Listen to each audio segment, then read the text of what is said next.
ভারী বৃষ্টি ও বন্যায় লক্ষ্মীপুরে ভেসে গেছে 40,000 পুকুরের মাছ। সবজি ও আমনের বীজতলা সহ 20,000 হেক্টর ফসল পানিতে তলিয়ে গেছে। সব হারিয়ে দুশ্চিন্তায় কৃষক।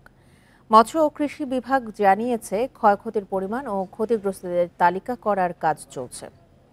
প্রিয় নম্বর সেট করে বিকাশে সেন্ড মানি করুন ফ্রি। 20 বছরে এত পানি আর জলাবদ্ধতা দেখেনি লক্ষ্মীপুরের মানুষ।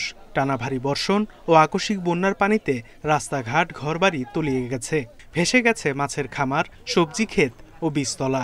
এসব ক্ষতি কিভাবে কাটাবে এ নিয়ে দুশ্চিন্তায় কৃষক। আমার একটা মাছের খামার আছে, ওখানে 20,000 মাছ ছিল তেলাপিয়া। এটা সম্পূর্ণ আপনার পানিতে ঘেরটা সম্পূর্ণ চলে গেছে।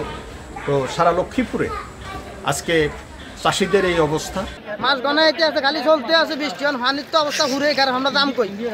জেলা কৃষি কর্মকর্তারা জানান, বন্যায় ফসলের ক্ষতি 10 থেকে 15 কোটি টাকার। ক্ষয়ক্ষতির পরিমাণ আরও বাড়বে বলে আশঙ্কা করা হচ্ছে।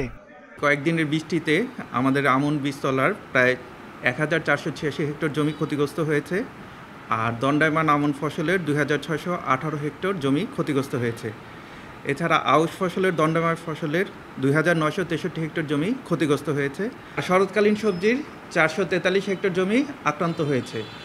তো এই আবহাওয়া যদি বিরাজমান থাকে তাহলে আমাদের আক্রান্ত পরিমাণ আরও বাড়তে পারে। মৎস্য বিভাগ জানান, জেলায় 40,000 পুকুর ভেসে গেছে। এতে 80 থেকে 90 কোটি টাকার ক্ষতি হয়েছে। এই মাছের পরিমাণ প্রায় 3,000 মেট্রিক টন।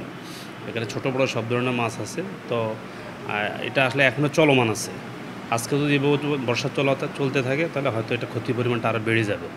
এবং এই পর্যন্ত যতটুকু হয়েছে, তো আমার মনে হয় আরও 2-1 দিন এভাবে চললে ক্ষতির পরিমাণটা 2 গুণ থেকে 3 গুণের দিকে চলে যাবে। ক্ষতির পরিমাণ নির্ধারণে কাজ চলছে। ক্ষতিগ্রস্তদের তালিকা তৈরি করে মন্ত্রণালয়ে পাঠানো হবে।